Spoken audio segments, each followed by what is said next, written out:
Merci Monsieur le maire, Mesdames et Messieurs. Alors ce projet que nous abordons ce soir, le réaménagement du Rondeau et de l'A480, est un projet évidemment capital, essentiel pour notre territoire et pour la ville de Grenoble. Le débat que nous aurons ce soir, que nous avons ce soir, les messages que nous renverrons aux Grenoblois et aux Grenobloises, la teneur de l'avis que nous rendrons à l'issue du débat marqueront durablement l'engagement ou le non-engagement de la ville de Grenoble, ville centre de la métropole et capitale des Alpes. Autant dire que notre responsabilité est grande, notre parole attendue et notre engagement déterminant. D'autant que le débat que nous avons eu en Conseil métropolitain samedi matin a permis de dégager un point essentiel. Tous les groupes, ceux qui se sont exprimés en tout cas, se sont exprimés en faveur du projet. Je ne parle pas des votes, je parle de l'expression et de la posture de chacun. Tous les groupes se sont exprimés en faveur du projet, mais aussi les maires des communes concernées, à l'exception du maire de Grenoble et du groupe RCSE, auquel appartient, ça n'est pas un scoop, les élus de la majorité grenobloise. Cette position a suscité un certain émoi, pour ne pas dire un certain agacement, et en tout cas, beaucoup d'interrogations sur vos intentions profondes et sincères sur ce projet. Par conséquent, ce soir, nous avons à nous concentrer sur votre pas de côté qui isole, une fois encore, la ville de Grenoble du reste du territoire. Or, nous n'avons pas besoin de cela.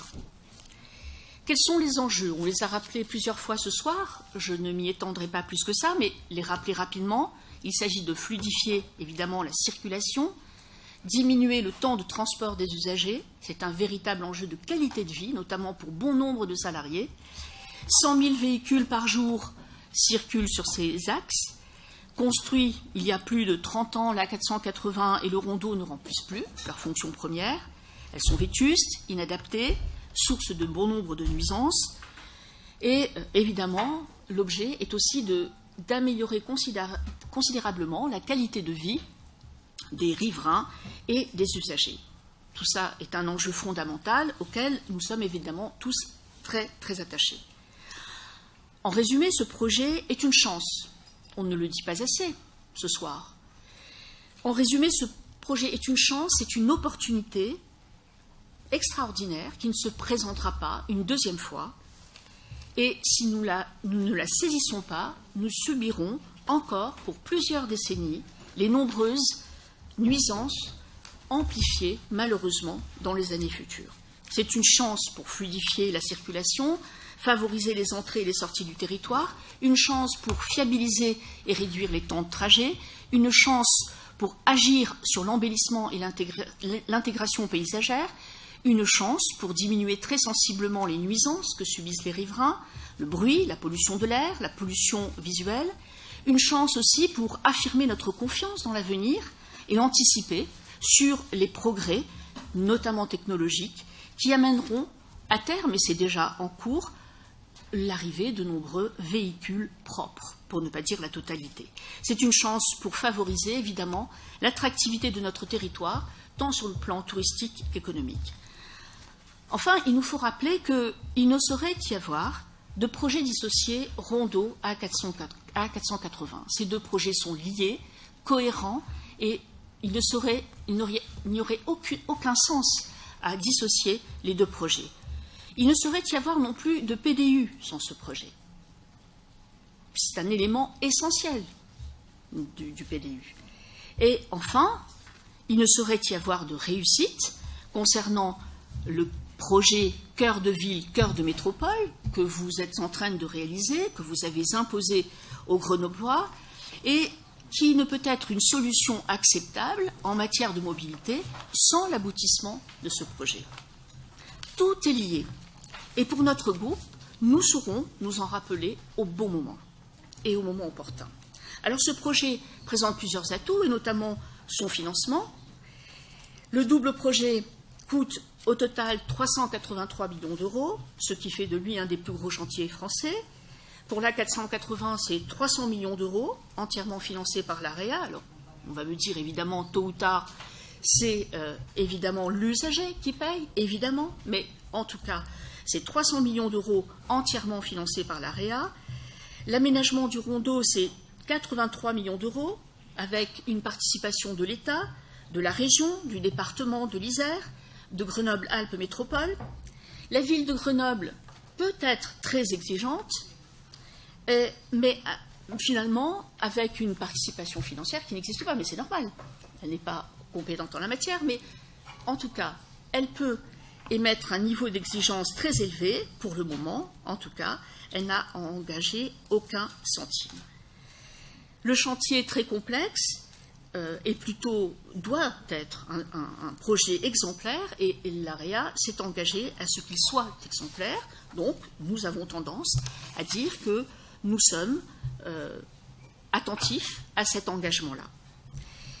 Donc, les principaux aménagements, c'est-à-dire le passage à 2 fois 3 voies le long du Drac, la création des 2 passerelles pour Meudon, le renforcement de protection phonique, l'installation d'une tranchée couverte de 290 mètres sur l'échangeur du Rondeau pour séparer les flux, la création d'une nouvelle bretelle sur Horowitz pour accéder à la 480 en direction du nord, l'aménagement des berges de la rivière, la mise aux normes du traitement des eaux de ruissellement. Enfin, l'ensemble de ces progrès doivent nous permettre de soutenir ce projet.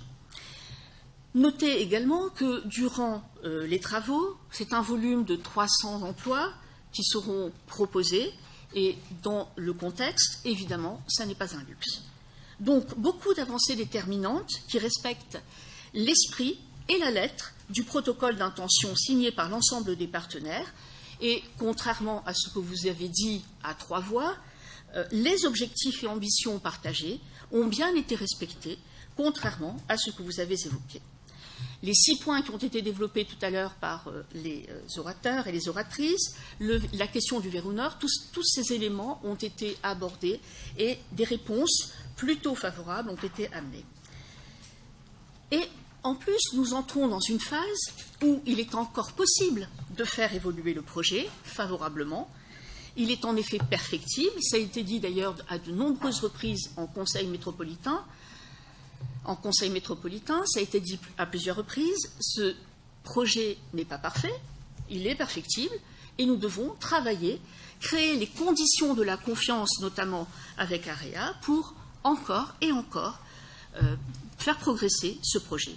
Il ne s'agit donc pas d'empêcher, de bloquer par un niveau d'exigence tel que rien ne serait possible, mais bien évidemment d'améliorer encore ce projet. Alors, pour les usagers, il s'agit de fluidifier la circulation, nous l'avons dit, de garantir la sécurité des usagers. Pour les populations riveraines, il réduit significativement l'impact de l'effet des infrastructures. Pour la qualité de vie sur les territoires impactés, urbains et périurbains, il crée les conditions d'une mobilité durable.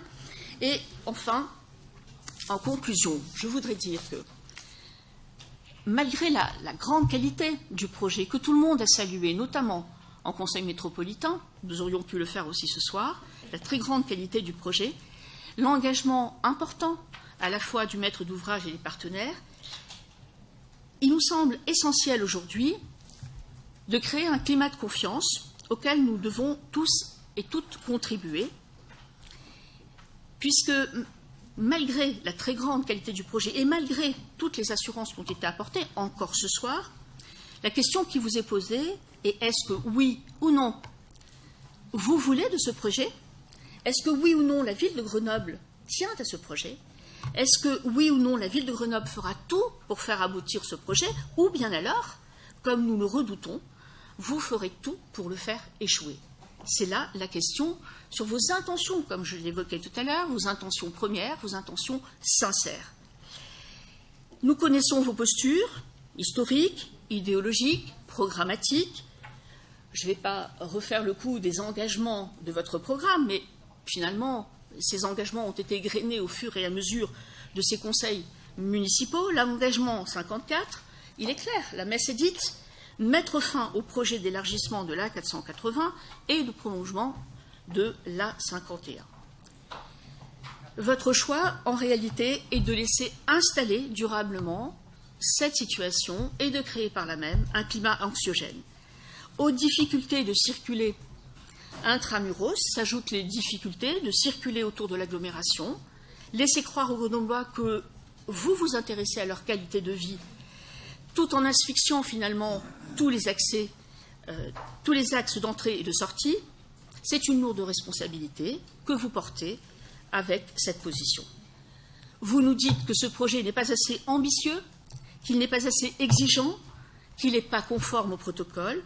Il est donc urgent pour vous de ne rien faire. La démonstration est faite. Vous ferez tout pour faire échouer ce projet. Mais entendez-le bien, nous serons nombreux à le porter, à le défendre et à le porter à son terme, parce que, autant que vous, si ce n'est plus, nous sommes soucieux de lutter contre les sources de pollution, de favoriser une meilleure qualité de vie en faveur des riverains et usagers, évidemment, et de contribuer à l'attractivité de notre territoire.